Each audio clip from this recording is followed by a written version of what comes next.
आज बाइगण रे गोटे एकदम सहज और स्वादिष्ट रेसिपी बनैबी। आपण बाइगणर एही रेसिपी को बहुत सहजरे आउ कम समय रे प्रस्तुत करी पखाळ भात, गरम भात, रुटी कि परोटा सहित खाई परिबे। बाइगण को थरे एमती प्रस्तुत करंतु, देखिबे छोटरू बड़ समस्तंकु बहुत पसंद आसिबो। नमस्कार, ट्विंकल किचन को आपण मानकु स्वागत। बाइगणर एही रेसिपी पई मैं अधा केजी बाइगण नहीं। बाइगणर क्वांटिटी आपण हिसाब रे कम बेसी करि परिबे। एबे आमे बाइगण को काटिबा। प्रथमे आमे बाइगणर ऊपर पट मुंड को काटिकी बाहर करि दबा। तापरे बाइगण को एमती मझिरु दिखंड करी काटिकी नै जिवे। जदि बेसी बड़ बाइगण थिबो ताले आपण बाइगण को 4 खंड करी काटिकी नै जिवे। बाइगण को बेसी छोट छोट करी काटिबा दरकार नहीं। बाइगण को काटिला परे बाइगण को सांगे सांगे पानी रे पकई देबे। एहा द्वारा बाइगण कला पड़िबनी।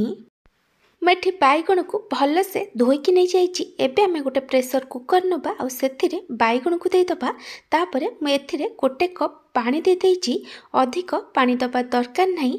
तापरे आमे एथिरे गोटे छोट चम्मच लूण पकेइबा और सब को भल भाबे मिक्स कला परे आमे प्रेशर कुकर रा लिड बंद कर दबा।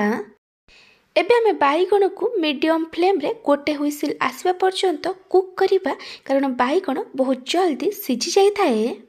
मेठी बाइगण को प्रेशर कुकर रे सिझौछि। एहा द्वारा बाइगण बहुत जल्दी सिझी जिवो। आपण चाहिले बाइगण को कड़ाई रे भी सिझाई परिबे। प्रेशर कुकर रु गोटे हुइसिल आसिला परे मैं इंडक्शन बंद करि देइथिली। प्रेशर कुकर रा पूरा भेपर गला परे मेठी लिड खोलिछि। मेठी आपण को देखै दउछि। देखि परथिबे बाइगण एठी भल से सिझी जाइछि। एबे हम गोटे छणा नबा और सेथिरे बाइगण को दे दबा। एथिरे जो एक्स्ट्रा पानी अछि से बाहरी जिवो। एबे हम बाइगण को भल से ठंडा हबा को दबा। मु आपन को गोटे छोट रिक्वेस्ट करूची, जदि आपन को एही रेसिपी भल लागिबो ताले को लाइक करिवे, आपन को सांग मानक सहित शेयर करिवे। जदि एपर्यंत मो चैनल को सब्सक्राइब करि नाहंती ताले सब्सक्राइब करबा को जमार भूलिबेनी। पाखर थिया बेल आइकन ने ऑल नोटिफिकेशन ने क्लिक करिवे। एहा द्वारा मो जो वीडियो आसीबो आपन प्रथमे देखि परिबे। जदि फेसबुक रे देखुचंती ताले फॉलो करबा को जमार भूलिबेनी। मैं कड़ाई रे किछि सोरिष तेल दे गरम होबाक रखिथिली। सोरिष तेल जगार आपण रिफाइन ऑयल नहीं पारिबे, किंतु सोरिष तेल रे एही रेसिपी बनैले तार टेस्ट बहुत भल आसी थाए। तेल भल भाबे गरम हो गला परे मैं एथिरे गोटे सुखिला लंका, आधा छोट चामच सोरिष आ आधा छोट चामच जीरा पकईछि। आ जगार आपण गोटे छोट चामच पंच फुटण पकई परिबे। जीरा, सोरिष, सुखिला लंका भल से भाजी हो गला परे मैं एथिरे गोटे बड़ पियाज को छोट छोट करी काटिकी पकईछि। आउ किछि ग्रीन मटर देइछि। ग्रीन मटर एठी ऑप्शनल अछि। ग्रीन मटर रो क्वांटिटी आपण टेस्ट हिसाब रे कम बेसी कर परिबे, किंतु ग्रीन मटर पकईकी देखिबे ए रेसिपी रो टेस्ट बहुत भल आसीबो। एबे हम सब को भल भाबे मिक्स करी पियाज को टिके लाइट गोल्डन ब्राउन कलर हबा पर्यंत भाजीबा। पियाज एटी भल से लाइट गोल्डन ब्राउन कलर भाजी गलानी। एबे आमे एथिरे गोटे छोट चामच अदा रसुण बटा दबा और सब को भल भाबे मिक्स करी आकु कसिबा, जेमती अदा रसुण बटार कंचा बास्ना पड़िबो।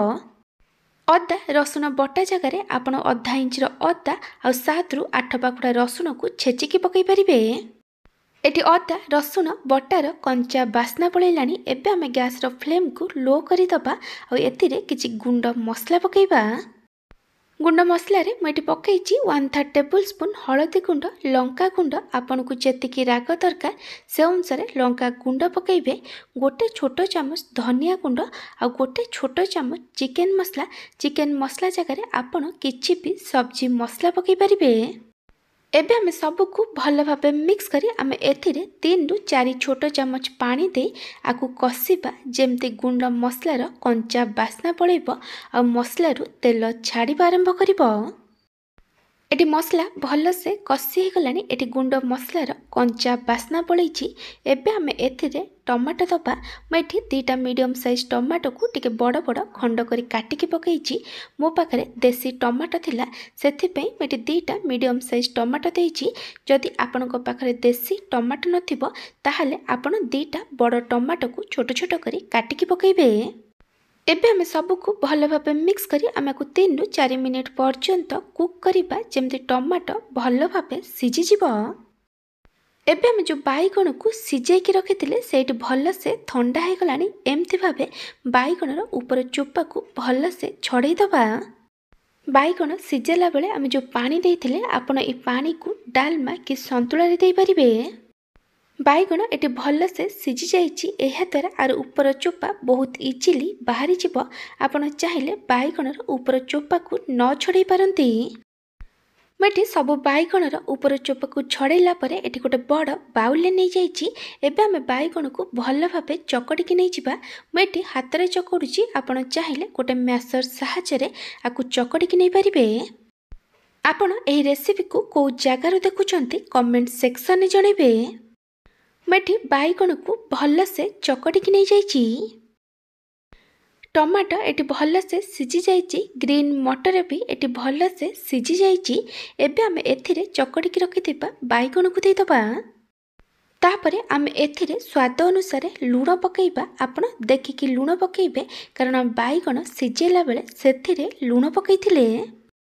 तापरे मु एथिरे आधा छोट चम्मच गरम मसला गुंड पकेइछि। अधिक गरम मसला गुंड पकेइबा दरकार नाही, एठी ऑप्शनल अछि। एबे हम सबको भल भाबे मिक्स करी आमे को मीडियम टू हाई फ्लेम रे कंटीन्यूअस गोळे गोळे 4 रु 5 मिनिट पर्यंत कुक करिबा। एमती कुक करिबा द्वारा बाइगण भर्तार टेस्ट बहुत भल आसीबो। मेथिरे आलू पकेइनी आपण चाहिले बाइगण जेतेबेले सिझेइचंती ता संगरे आलू को भी सिझे की नै परिबे। एटी 3 रु 4 मिनिट हे गलानी सबको आउ थरे भल भाबे मिक्स करि दबा आ गैस बंद करि दबा। ए बाइगण भर्ता एटी रेडी हे जाइछि। आपण चाहिले आ ऊपर किछि काटिकी धनिया पत्र पकई परिबे। ए बाइगण भर्ता बनिया पई जतिके सहज खाइबा पई सेतिके टेस्टी मध्य आपण चाहिले आकु लंच बॉक्स रे भी बनै की देई परिबे। दिने दिने बाइगण भर्ता खाइबा पई इच्छा हेताए सेदिन गुरुवार हेताए कि घरे पोड़ा पोड़ी हबनी सेदिन आपण कम तेल रे ए बाइगण भर्ता को प्रस्तुत करी खाइ परिबे।